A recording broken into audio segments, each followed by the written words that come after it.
মাজিদে শব্দ এসেছে সাবেঈ। সাবেঈ হচ্ছে তারা। কারা? সাবেঈ হচ্ছে তারা যারা এক আল্লাহকে আল্লাহ বলে মানে, তারপরেও বিভিন্ন দেব দেবীর আলাদা আলাদা ক্ষমতা আছে এটা মানে, এরা হচ্ছে সাবেঈ। একটা হিন্দু ভাইকে জিজ্ঞাসা করবেন এত বৃষ্টি হচ্ছে কে দিচ্ছে, ও এক চান্সে বলবে বৃষ্টি দিচ্ছে উপরওয়ালা, বলবে না? তার মানে ও জানে উপরে একজন আছে। তারপরেও দেখবেন ও লোহা লাক্কড়ের ব্যবসা করে, কি পূজা করে? বিশ্বকর্মা। তার মানে ওর এটা ধারণা যে লোহা লাক্কড়ের ডিপার্টমেন্টটা বিশ্বকর্মার হাতে আছে।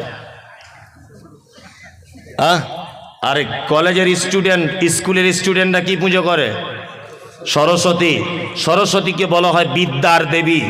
তার মানে বাপ মা তার চাপ মা মেয়েকে বলে দেয় এটা তুমি সরস্বতীর পূজা করবে, কারণ এটা হচ্ছে বিদ্যার দেবী, তুমি ভবিষ্যতে মাইকের মধুসূদন দত্ত হতে পারবে, কারণ এর ডিপার্টমেন্টটা এর হাতে আছে। এ হচ্ছে কি? সাবেঈ।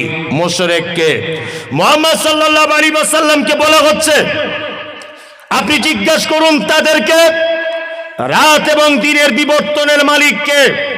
এক চান্সে তারা বলবে আল্লাহ। সুস্থতা অসুস্থতার মালিককে? আল্লাহ। বেঈমান মুশরিক আবু জেহেল কথা বলবে। আল্লাহ নবী সাল্লাল্লাহু আলাইহি ওয়াসাল্লাম যখন বলছেন কি ব্যাপার, রাত দিনের মালিক আল্লাহ, এ কথা আপনি বললেন, সুস্থতা অসুস্থতার মালিক আল্লাহ, এ কথা আপনি বলছেন, তাহলে কেন আপনি আল্লাহকে ডাইরেক্ট ডাকতে পাচ্ছেন না?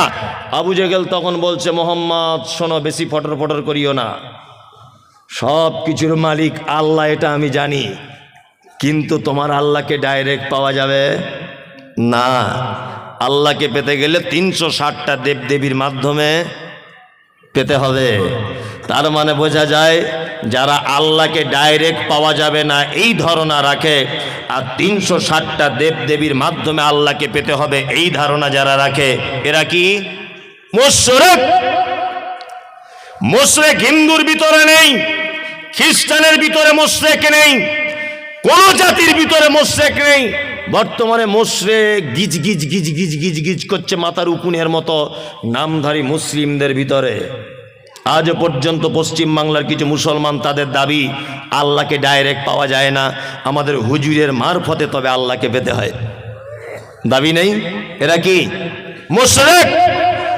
এই দেখুন আল্লাহ তাআলা মুশরিকদের ব্যাপারে সূরা তাওবা আয়াত নম্বর 114 আল্লাহ তাআলা বলছেন মা কানা লিন নবিয়্যি ওয়াল্লাযীনা আমানু আন ইস্তাগফিরু লিল মুশরিকিন। নবী এবং ইমানদারদের জন্য উচিত নয় যে মুশরিকদের জন্য ক্ষমা প্রার্থনা করবে। এই মুমতাজুল ইসলাম বলছি, যারা মাজার পুজো করে, যারা পীর পুজো করে, ওদের জানাজা তো দূরের কথা, ওদের জন্য দোয়া পর্যন্ত করা যাবে না, কারণ ওরা মুশরিক। অবশ্যই ওরা মুশরিক, ওরা মুসলিম নয়। আল্লাহ তাআলা বলছেন ওয়ালাউ কানু উলি কুরবা, যদিও তারা তোমার নিকট আত্মীয় হয় তবুও তাদের জন্য ক্ষমা প্রার্থনা করা যাবে না।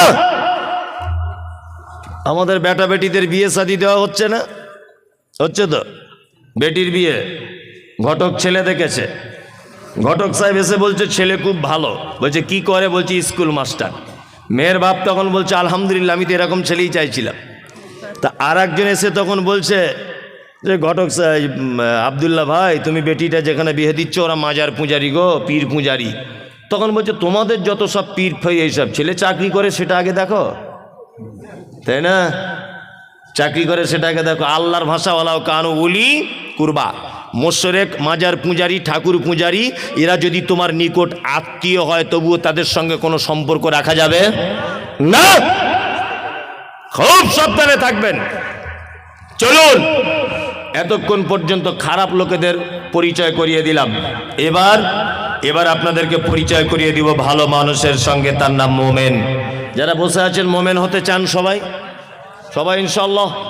ইনশাআল্লাহ 12টা বেজে গেছে তো মানুষের আর বসে থাকতে চাইবে না, তবুও মানুষ থাকবে আলহামদুলিল্লাহ। চালাবো নাকি? হ্যাঁ চালাই, চলুন, কোনো সমস্যা নেই। আমার টাইম দেয় 1টা পর্যন্ত, এরপরেও আর একটা বক্তা। যারা উঠবেন হিসাব করে উঠবেন। চলুন এবার মোমেনের পরিচয় দিই। মোমেনকে হ্যাঁ ঠিক বলে দিয়েছে, আমি তখনই করব। মোমেনের কথা বলে দিই। এক, আল্লাহ বলেন ইন্নামাল মুমিনুনা আল্লাযীনা ইযা যুকিরাল্লাহু ওয়াজিলাত কুলুবুহুম ওয়া ইযা তুলিয়াত আলাইহিম আয়াতুহু যাদাতুহুম ঈমানা ওয়া আলা রাব্বিহিম ইয়াতাওয়াক্কালুন। আল্লাহ মুমিনের পরিচয় দিচ্ছেন। মুমিন কে? আল্লাহ বলছেন মুমিন তারা যারা পাপ করে, অন্যায় করে, খারাপির মধ্যে লিপ্ত থাকে, তারপরেও যখন তারা আল্লাহর ভয় তাদের অন্তরের ভিতরে চলে আসে, তারা তখন ভয়ে থর করে কাঁপে। দুই, আল্লাহ বলে মুমিনের দ্বিতীয় গুণ আয়াতুহুম যাদাতুহুম ঈমানা ওয়া আলা রাব্বিহিম ইয়াতাওয়াক্কালুন। দ্বিতীয় নম্বরের মুমিন হলো তারা, আল্লাহ বলে যাদের সামনে কোরআনের আয়াত তেলাওয়াত করা হলো, তাদের ঈমান কোরআনের আয়াত শুনলে যেন ঈমান বেড়ে যাবে। আয়াত শুনলে ঈমান কি হবে? বেড়ে যাবে। এটা মুমিনের ক নম্বর গুণ? দ্বিতীয় গুণ।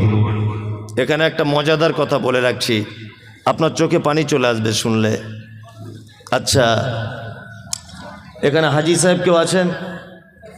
কে? হাজি সাহেব কেউ নেই? তাহলে এমনি সৌদি আরবে গেছেন, মক্কা টক্কায় ঘুরতে, এরকম করলো আছে অনেকজন, হয়তো আলহামদুলিল্লাহ অনেকজন আছেন, আলহামদুলিল্লাহ অনেকজন আছেন মক্কায় ঘুরতে গেছেন। আমি এই 2.5 মাস 3 মাস আগে গিয়েছিলাম আলহামদুলিল্লাহ। তা আমি গিয়েছিলাম, তো আমার সঙ্গে প্রায় 40 জন মতো মানুষ গিয়েছিল। উত্তর দিনাজপুরের একজন চাচা গিয়েছিলেন, নিরক্ষর লোক, লেখাপড়া টেখাপড়া জানে না, কিছু বাংলাও জানে না, আরবি উর্দু হিন্দি কিচ্ছু বুঝে না, চাষি লোক। তা আমি যখন কাবাতে যখন তওয়াফ করছিলাম, চাচা আমার জামার কলারটা এইভাবে টেনে ধরে রাখছিল। তাই বারবার বলছি, চাচা তুমি আমার জামার কলার কেন ধরছো? হ্যাঁ বলছি, এত লোক যদি হারিয়ে যায়, আমার 3 বিঘা জমি ধান চাষ করা আছে, কি হবে তাহলে? শুধু এই টেনশন। আমি বলছি তুমি মরিবে কি বাঁচবে এটা দেখো, ও 3 বিঘা জমি ধান লাগানো আছে, ওই টেনশন ওর মক্কাতে ঘুম হয় না। কি বললাম বুঝলেন? আল্লাহ তাহলে তুমি ধান যখন লাগানো আছে তুমি এলে কি করতে? হে যাই হোক, ভীতু লোক। তা কাবার প্রথম ইমাম আব্দুর রহমান আস-সুদাইস বেশিরভাগ মাগরিবে আর এশাতে বা এশাতে ফজরে তিনি নামাজ পড়াতেন। আল্লাহু আকবার। উনি যখন কোরআন তেলাওয়াত করতেন, Ethiopia, Tanzania, German, Japan, France, Kuwait, পৃথিবীর যে ভাষাভাষী মানুষ হোক না কেন, চোখ দিয়ে পানি পড়তে লাগতো। আব্দুর রহমান আস-সুদাইস জাহান্নামের আয়াতগুলো যখন আসতো, তখন বাচ্চা ছেলের মতো 20 second 25 second how how how how করে কাঁদতেন। জাহান্নামের আয়াতগুলো যখন আসতো, ফজরের নামাজ পড়ছি, রাত 10টার সময় তওয়াফ শুরু করতাম। দিনের বেলা ভিড় হতো বলে আমরা যেতে পারতাম না। রাত 10টা থেকে ফজর পর্যন্ত তওয়াফ করতাম কাবাতে, আল্লাহ করিয়েছে। যাই হোক, তা তওয়াফ করতে করতে ফজরের যখন আজান হয়, ওই সঙ্গে সঙ্গে সব লোক ঘুরে কাতারে দাঁড়িয়ে যায়। ঠিক বলছি তো? কাতারে দাঁড়িয়ে যায়।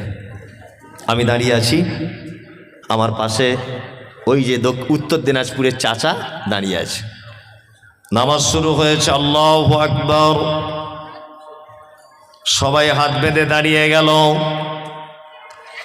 কাবার প্রথম ইমাম আব্দুর রহমান আস-সুদাইস তিনি জাহান্নামের আয়াত তেলাওয়াত করছেন। আর আয়াত তেলাওয়াত করতে করতে তিনি যেন বাচ্চা ছেলের মতো করে কাঁদছেন। আমি কোরআনের একটু অল্প কিছু বুঝি, আমার চোখ দিয়েও পানি চলে এলো। আমিও বাচ্চা ছেলের মতো ডুকরে ডুকরে কাঁদতে লাগলাম। আমার পাশের চাচা কোরআন বোঝে না, বাংলা ভালো করে পড়তে জানে না, অশিক্ষিত লোক। চাচাও দেখছি ডুকরে ডুকরে কাঁদতে শুরু করে দিল। নামাজ শেষ হয়ে গেল। কাবা থেকে জমজমের পানি পান করে যখন ফাঁকে বার হয়ে গেলাম, চাচাকে ডেকে বললাম, চাচা সত্যি করে বলো দেখি, কাবার ইমাম আরবি ভাষী মানুষ, তিনি কোরআনের আয়াত বুঝতে পেরেছেন তাই কাঁদছেন। আমি মুমতাজুল 2 পাতা পড়া আলেম, আমি ব্যাপারটা বুঝতে পারলাম, এই জন্য চোখ দিয়ে পানি চলে এলো। তোমার কেন চাচা চোখ দিয়ে পানি চলে এলো বলো? চাচা তখন বলছে, বেটা মুমতাজুল, 70 বছর আমার বয়স, আমি 50 বছর যাবত আমাদের গ্রামের মসজিদে নামাজ পড়ি, কিন্তু কোরআন শুনলে অন্তর গলে না। কিন্তু আজকে আশ্চর্য ব্যাপার, কাবা শরীফে নামাজ পড়তে এলাম, আর কাবার ইমামের তেলাওয়াত শুনে আমার চোখ দিয়ে পানি বার হয়ে গেল। আমিও বাচ্চা ছেলের মতো ঢুকরিয়ে ঢুকরিয়ে কেঁদে দিলাম। আমার আল্লাহর কোরআনের আয়াতের কথা মনে হলো। আল্লাহ বলে, আয়াতুহুম যাদাতুহুম ঈমানা ওয়া আলা রাব্বিহিম ইয়াতাওয়াক্কালুন। মুমিন হলো তারা, তাদের সামনে যখন কোরআনের আয়াত তেলাওয়াত করা হয় তাদের ঈমান তখন বেড়ে যায়।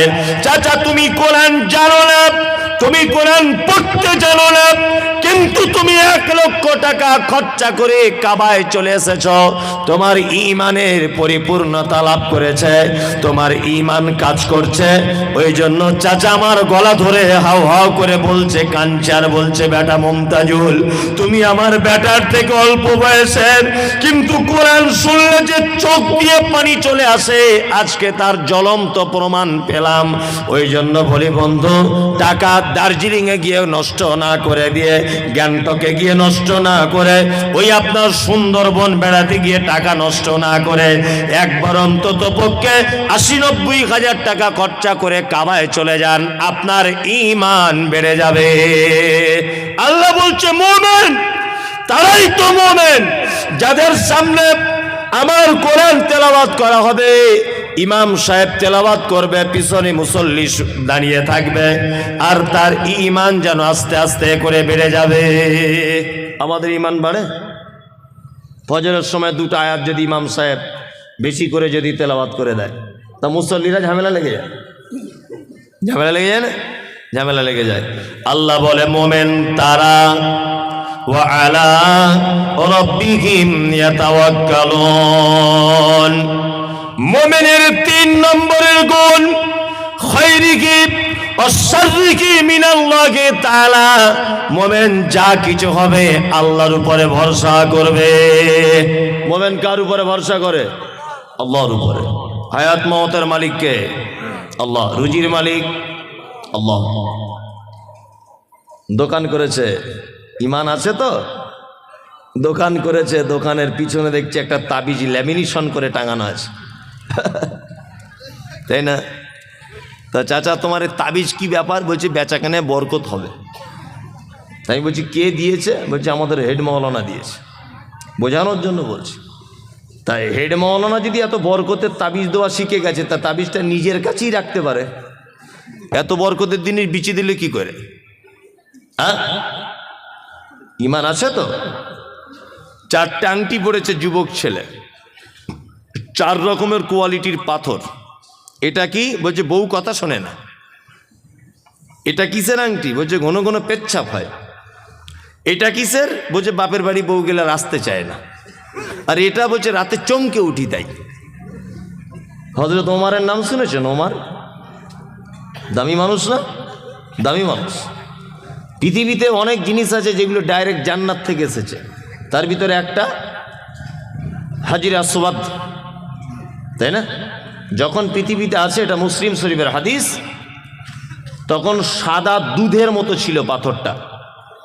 আল্লাহ নবী সাল্লাল্লাহু আলাইহি ওয়াসাল্লাম বলছেন, আদম সন্তান তার পাপের বোঝা নিয়ে তাকে চুম্বন করতে করতে একদম কালো করে দিয়েছে। আমি নিজে আলহামদুলিল্লাহ 2বার চুম্বন করে এসেছি, আল্লাহ করিয়েছে।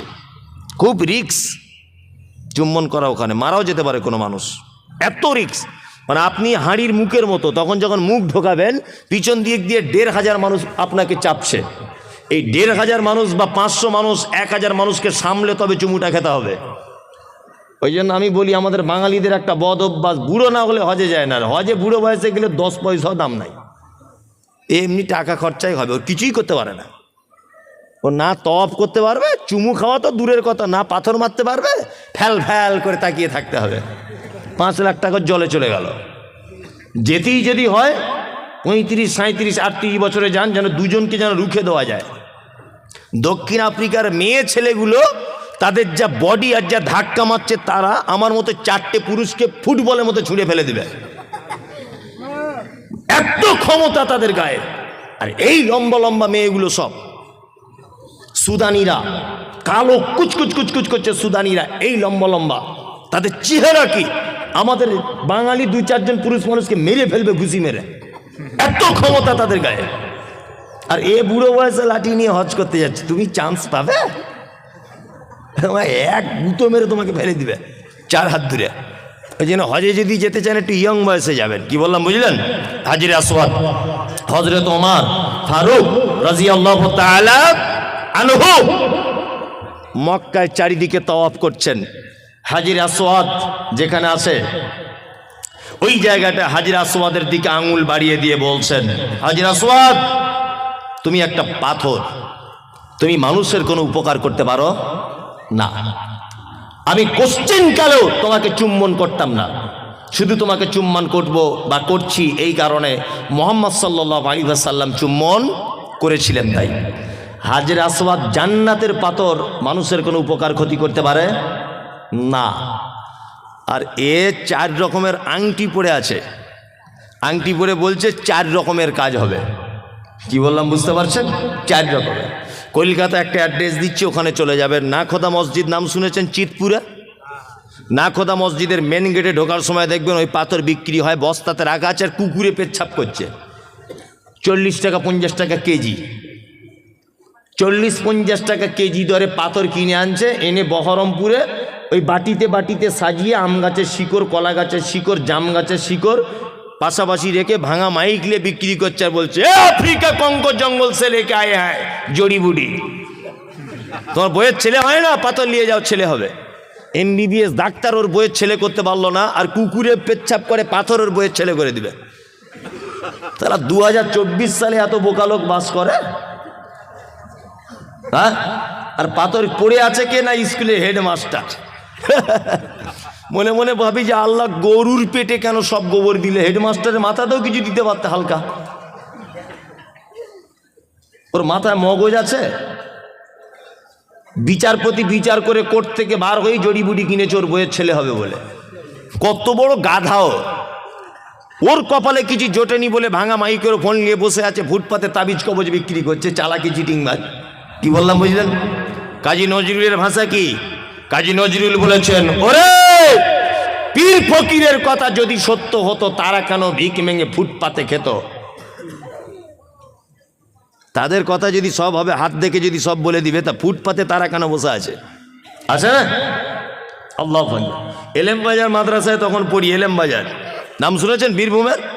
তখন এলেম বাজার মাদ্রাসায় পড়ি আমি, মাদ্রাসা পড়াশুনো করছি। তা বাড়ি আসছি, একা একা বাড়ি আসা নতুন শিখেছি। তা বোলপুর থেকে ট্রেন ধরে আমি আসছি শিয়ালদা।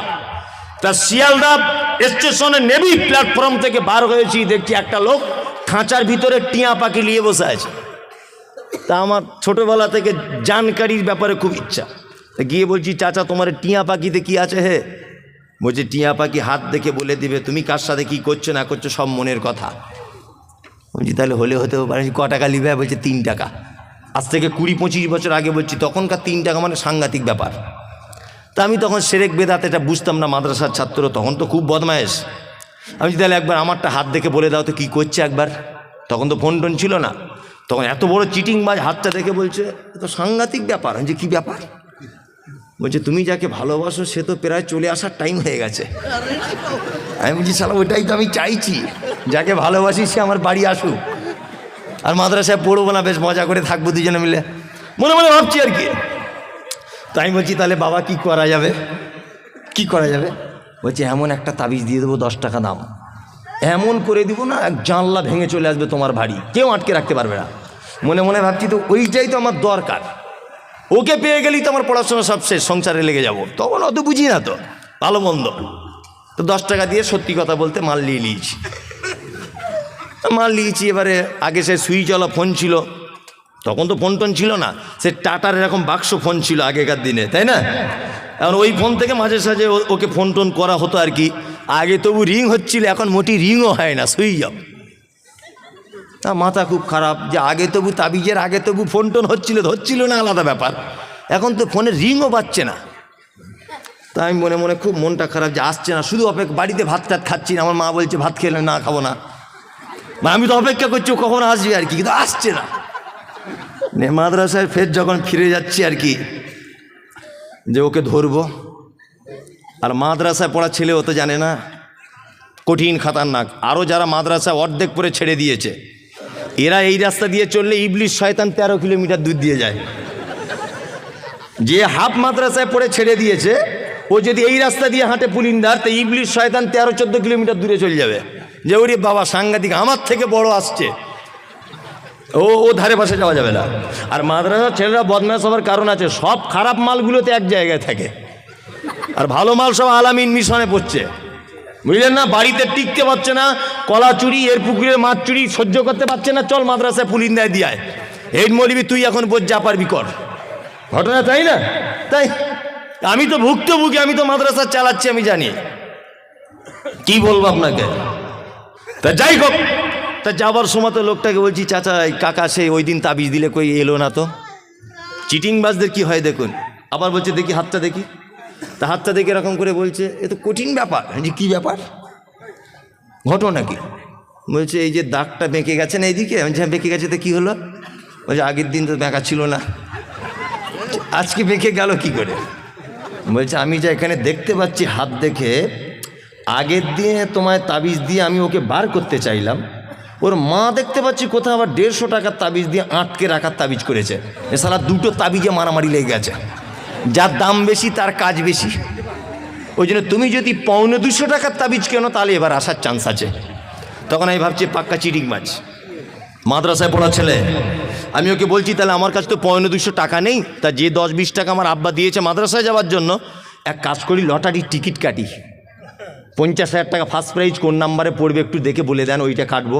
বলছি ওইটা বলা যাবে না, যে ওই চিটিং মাছ, আমি কার সাথে লাইন মারছি তুমি বলে দিতে পারছো, আমার বউ আসবে কিনা তুমি বলে দিতে পারছো, কার বউ কার সঙ্গে আছে এটা বলে দিতে পারছো, কে কার সাথে প্রেম করে আঙুল দেখে বলে দিতে পারছো, আর চিটিং মাছ কোন নাম্বারে ফার্স্ট প্রাইজ এটা বলতে পারো না?